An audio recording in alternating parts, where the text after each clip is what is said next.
Il a 31 ans, habite en Écosse, est professeur de français et d'allemand, et ce samedi 1er avril, il a conquis les coachs de The Voice.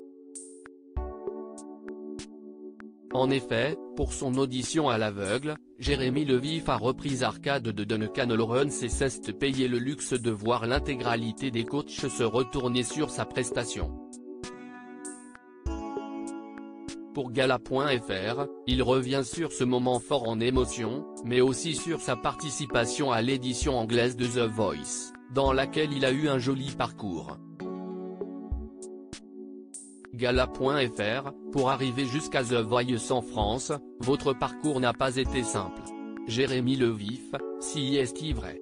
En 2022, je devais faire l'émission mais ma femme s'apprêtait à accoucher de notre premier enfant et j'ai eu la Covid, donc ça ne s'est pas fait. En 2023, si est enfin la bonne. Gala. FR, cette passion pour la musique, ça vous vient d'où? Jérémy Levif, ça a une grande place dans ma vie. Quand je n'enseigne pas, je fais pas mal de concerts, et ça fait 15 ans que je fais ça, plutôt en tant que passion. Aujourd'hui, si j'arrive à en vivre vraiment, ça serait cool. Je suis un grand fan de Vianney Gala.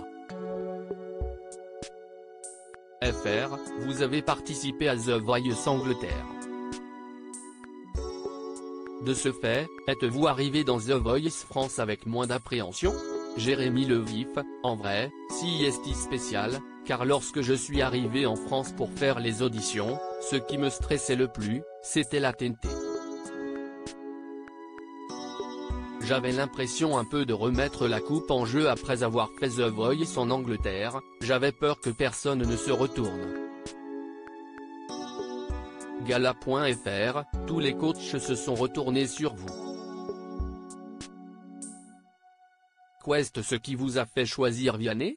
Jérémy Levif, j'ai écouté les musiques de chaque coach avant l'émission, mais je savais que je voulais aller avec Vianney, car je suis un grand fan de lui. J'adore ses chansons, je les reprends beaucoup sur YouTube, et je rêvais de le rencontrer. Le choix était évident. Même si Michael Jackson était coach. Gala.fr, et au final, quel The Voice est le mieux? En France ou en Angleterre? Jérémy Levif, la version française.